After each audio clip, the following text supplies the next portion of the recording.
आप सभी का काम दो। आज फिर किसानों ने सोसाइटी पर धरना दिया। 17वां दिन था। आज सभी खाप चौधरी यहाँ पहुँचे और कैराना से इकरा हसन भी नाहिद हसन के प्रतिनिधि के रूप में यहाँ पहुँचे।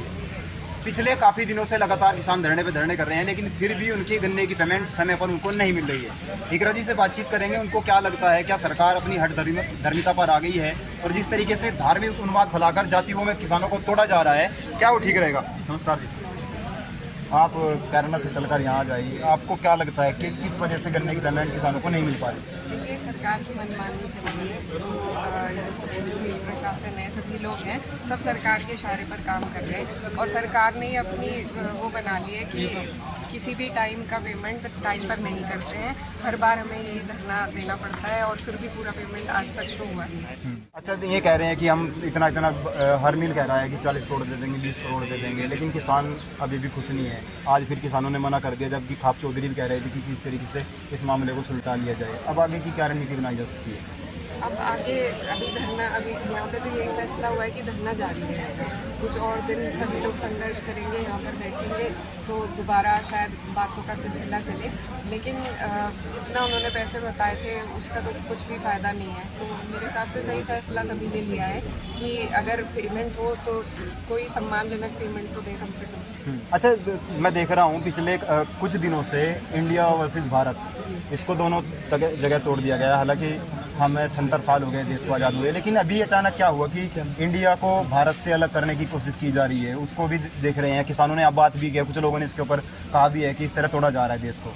देखिए, यही इस सरकार की नीति में शुमार है कि इन्हें शुरुआत से ही बस देश को तोड़ने का इन्होंने काम किया है। अब भी ये इनकी बौखलाहट दिखाता है कि जो गठबंधन हमारा बनने जा रहा है मजबूत, उससे ये इतना बौखला गए हैं कि इन्होंने देश के नाम को ही बदलने का अब एक बीड़ा उठा लिया है और जिसका एस्टिमेट 14,000 करोड़ का आ रहा है जो नाम बदलने में लगेगा। तो ये सब चीज़ों के लिए इनके पास पैसे हैं, लेकिन जो हमारे गन्ने का भुगतान है और इस तरह की चीज़ें हैं, उनके लिए सरकार के पास पैसे नहीं है। तो इससे सरकार की नीयत साफ जाहिर होती है कि सरकार सिर्फ अपने फ़ायदे के लिए, जो जिससे उनका चुनावी फ़ायदा हो, देश का भी फ़ायदा नहीं, सिर्फ उनका चुनावी फ़ायदा हो, उन कामों के लिए उनके पास पूरी दौलत है, लेकिन गन्ने पेमेंट के लिए, किसानों के लिए उनके पास कुछ नहीं। वो तो कह रहे हैं कि हमारी दुनिया में डंका बज रहा है, लेकिन अभी फ्रांस की आपने देखा होगा, फ्रांस गए और फिर इस तरीके से दूसरे लोग उनको लेने के लिए नहीं आए, फिर अफ्रीका गए, वहाँ भी इस तरीके से हुआ। तो क्या छवि दुनिया में है, जो पूरी दुनिया में मोदी जी की छवि बताई जा रही है कि बड़ी अच्छी छवि उन्होंने बना ली है, लेकिन आते हैं तो छोटे छोटे मंत्री उनको लेने के लिए आते हैं। देखिए, जब आदमी तकब्बुर का शिकार होता है तो उसे हर जगह अपने ढोल बजते सुनाई देते हैं, लेकिन जिस तरीके से हमारे देश की आलोचना हो रही है, चाहे वो मणिपुर की हिंसा हो, अभी यहाँ पर खुब्बापुर में जो वारदात हुई वो बात हो, हर जगह जो नूह की हिंसा हुई, हर जगह जो भी मामले चल रहे हैं वो कहीं ना कहीं आलोचना के ही है।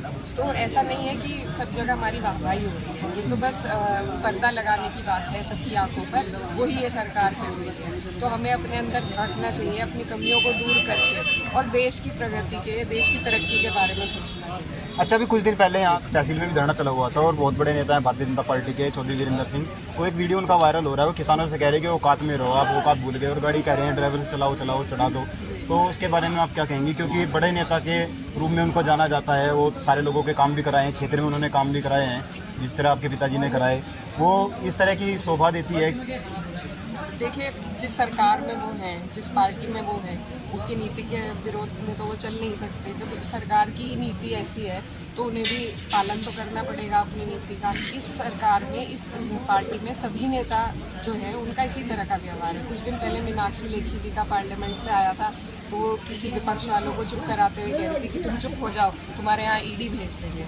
तो ऐसे बोल रहे हैं कि जैसे ये सब इन्हीं के इशारे पर हो रहा है, जो कि हम तो मानते हैं, लेकिन अब ये खुद भी कबूल करने लगे हैं कि इस तरीके से ज़ोर ज़बरदस्ती से अपनी सरकार को चला रहे हैं। जो विपक्ष के लोग हैं, जो विपक्ष के मुद्दे हैं, उन्हें इसी तरीके से ये चुप कराने का काम कर रहे हैं, किसी के यहाँ ईडी भेजकर, किसी पर झूठे सच्चे मुकदमे लगाकर।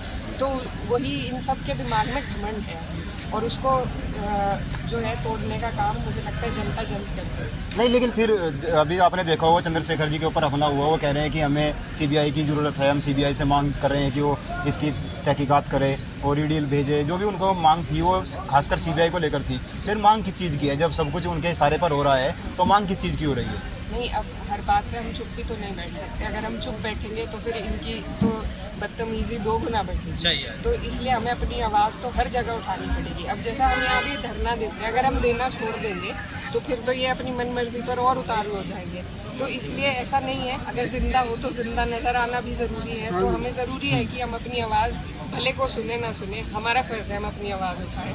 तो इसी वजह से ये सब मांग रखी गई, लेकिन कुछ होता नहीं है इस सरकार में, वही हम सब देख रहे हैं। अच्छा, किस तरीके से देख रहे हैं आने वाले 2024 का चुनाव भी नज़दीक आ चुका है, किसान काफ़ी नाराज़ हैं, आप किस तरीके से देख रहे हैं? फील्ड में देख रहा हूँ खासकर 2 मुझे नज़र आ रहे हैं, मनीष चौहान और इकरा हसन। लगातार आप भी दिल्ली हो या फिर बेट तक आप भी चक्कर लगा रही है, मनीष चौहान भी उतर चुके हैं। कल की मैं एक वीडियो देख रहा था, उसमें भी ज़्यादातर मनीष चौहान का जिक्र हो रहा है। किस तरीके से देखते हैं Bharatiya Janata party NDA versus India? देखिए, बहुत मजबूत हमारा गठबंधन बन गया है और मुझे लगता है, मुझे पूरी उम्मीद है और उम्मीद के साथ ही हम चुनाव में उतरते हैं। हमने 9 साल का कार्यकाल देख लिया, इनकी अब एंटी इनकम्बेंसी इतनी हो गई है कि इनके पास कोई चारा नहीं है। तो 9 साल का कार्यकाल देख लिया, जो कुछ भी कारनामे दिखाने थे उसके लिए भरपूर इन्हें टाइम मिला, लेकिन कुछ कारनामे इन्होंने दिखाए नहीं। सब परेशान रहे, हर वर्ग इस सरकार में परेशान रहा है और इस सरकार के 2 टर्म हो चुके हैं पूरे। तो अब मुझे लगता है बदलाव का समय है, सभी के लिए वो बेहतर रहेगा, क्योंकि जब कोई काम ना करे तो उसको बदल देना ज़रूरी है। तो आगे अगर दूसरी सरकार ना काम करे, उसको भी बदलने का अधिकार जनता के पास है।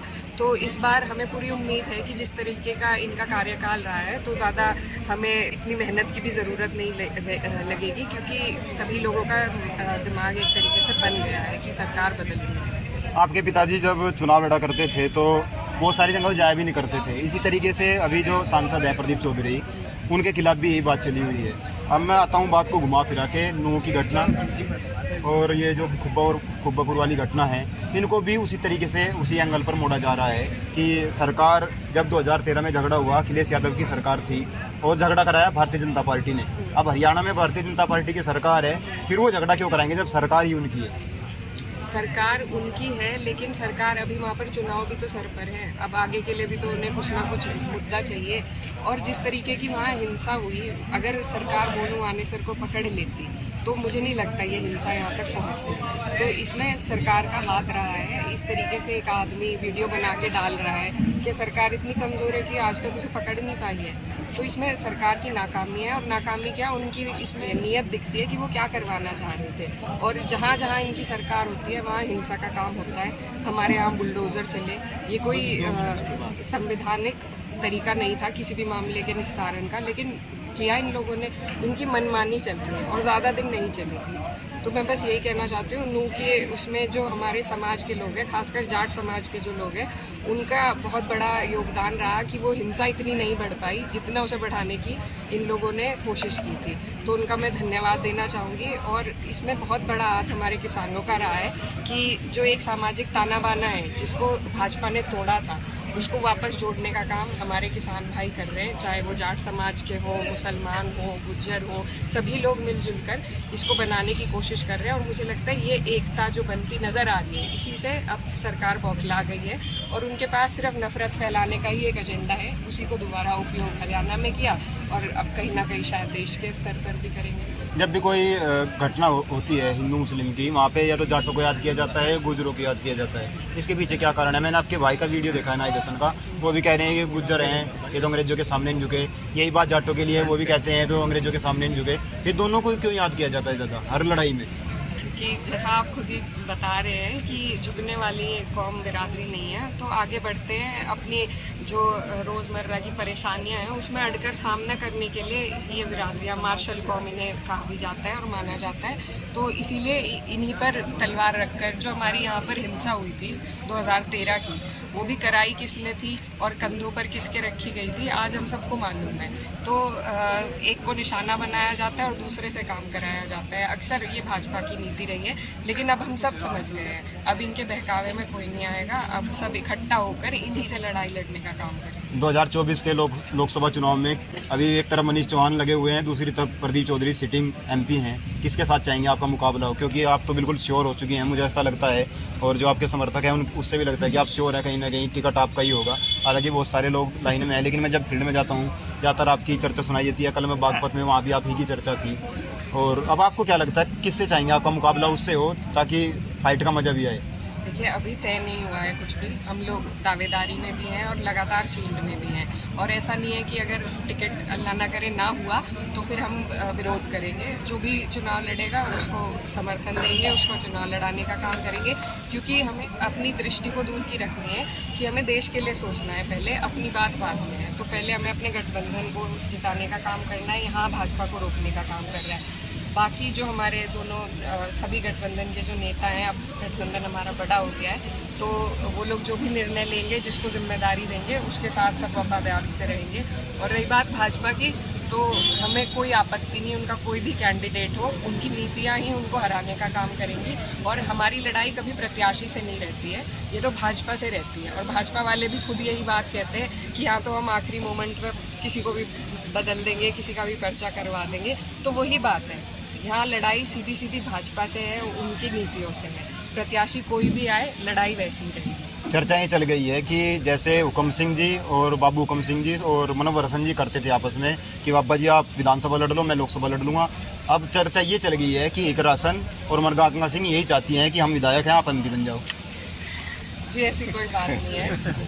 हम ऐसी बात तब होती जब हम उनकी जो पार्टी है उसकी नीतियों से, उसकी जो भी कार्यशैली है उससे कुछ हम मेल खाती हमारी मंशा, लेकिन ऐसा बिल्कुल नहीं है। हम बिल्कुल विरोध में हैं उनकी पार्टी के, और जिस तरीके से उनकी पार्टी काम करती है, जो उनके मंसूबे रहते हैं नफ़रत फैलाने के, भेदभाव करने के, तो ऐसा हो ही नहीं सकता। अगर वो किसी बेहतर पार्टी में होते शायद कर भी लेते, लेकिन पार्टी ऐसी है कि ऐसा कोई स्कोप है ही नहीं। पार्टी ने काम भी तो बहुत सारे करवा दिया। अब जब आपको दिल्ली जाने में 6 से 7 घंटे लगते थे, अब 2 घंटे में आप दिल्ली जा सकती हैं। उन्होंने कहा दिल्ली से देहरादून आप 2 घंटे में उतर जाइए, पानीपत से आप शामली आधा घंटे में आ जाइए, यहाँ से आप हरिद्वार 4 घंटे में चले जाइए। अब जो घंटे घटाए हैं वो भी तो कहीं ना कहीं मायने रखते होंगे।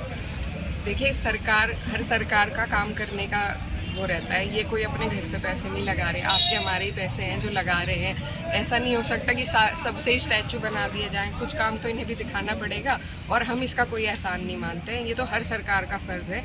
आज अगर कोई विधायक काम कराता है तो उसका फ़र्ज़ है काम कराना, ये नहीं कि वो करा रहा है, वो तो फ़र्ज़ है। ये अधिकार भी जनता ने ही सरकार को दिया है, तो बिल्कुल उन्होंने जो काम कराए हैं वो उनका फ़र्ज़ है। लेकिन मैं ये भी कहना चाहूँगी साथ में कि यहाँ भी उन्होंने गरीब जनता को ध्यान में नहीं रखा है। हर जगह इन्होंने टोल टैक्स लगा दिए हैं इतने भारी। आप यहाँ से अगर लखनऊ चले जाएँ 3500-4000 रुपये तो आपके टोल में चले जाएंगे। अब कोई आदमी अगर यहाँ से वहाँ तक जाना चाहे, पहले पेट्रोल का खर्चा, पेट्रोल कितना महंगा कर दिया है, ऊपर से टोल टैक्स, तो ऐसा नहीं है, सारी चीज़ें सुंदर नहीं है। मेंटेनेंस भी तो बहुत ज़्यादा लगता था ना उस समय में गाड़ी में, जब गाड़ी टूट जाती थी या कोई नीचे से टूट गई तो उससे डबल खर्चा जाता था। शीशे कई बार मैंने देखे बहुत सारे लोगों के शीशे तिड़क गए पत्थर लग के। अब तो आप एक्सीलेटर पर पैर रख दो दिल्ली। लेकिन ये टोल टैक्स कब तक भरेंगे? हम सब नहीं भर सकते, आप शायद भर सकते हैं, हम शायद भर सकते हैं, लेकिन जो हमारी आम जनता है, यहाँ से हम पानीपत निकलना चाहें, पहले कोई दिक्कत नहीं थी, लेकिन अब हमें बीच में ही 2 टोल टैक्स है हमारे। तो बताइए, इस तरीके से ये कोई भी काम अपने फ़ायदे को नज़रअंदाज करके नहीं कर रहे। हर जगह अगर इन्होंने काम करा है तो कमाई का पहले वहाँ पर वो बनाया है, रोड बाद में बनती है, टोल टैक्स का बूथ पहले बन जाता है। तो ऐसा नहीं है कि इन्होंने सिर्फ काम करे हैं, कमाई का साधन अपना पहले इन्होंने लगाया है, बाकी बाद में कुछ तो करेगा ही आदमी। अंतिम संदेश क्या देना चाहेंगे आप? किसानों के लिए आई थी, धरने में आई थी, अंतिम संदेश क्या देना चाहेंगे किसानों को? देखिए बहुत हमें दुख होता है कि इस तरह की हालात में हमें आना पड़ता है, और मैं हिम्मत मानती हूँ और इनकी हिम्मत को सलाम करती हूँ कि हर बार अपने अधिकार के लिए इन्हें बैठना पड़ता है। लेकिन क्या करें, समस्या सरकार ने ऐसी हमारे ऊपर लाद दी है कि हमें यही करना पड़ता है। तो हम दिलो जान से इनके साथ हैं, जब तक ये धरना चलाना चाहे, जब तक कोई सम्मानजनक हमें नील प्रशासन से आश्वासन न मिले, तब तक हम इनके साथ हैं, खड़े रहेंगे मजबूती से। जब भी आने का मौका लगेगा तो ज़रूर बीच में आकर इनका हौसला बढ़ाने का और इनसे प्रेरणा लेने का और सीख लेने का काम करेंगे। जी बहुत बहुत धन्यवाद।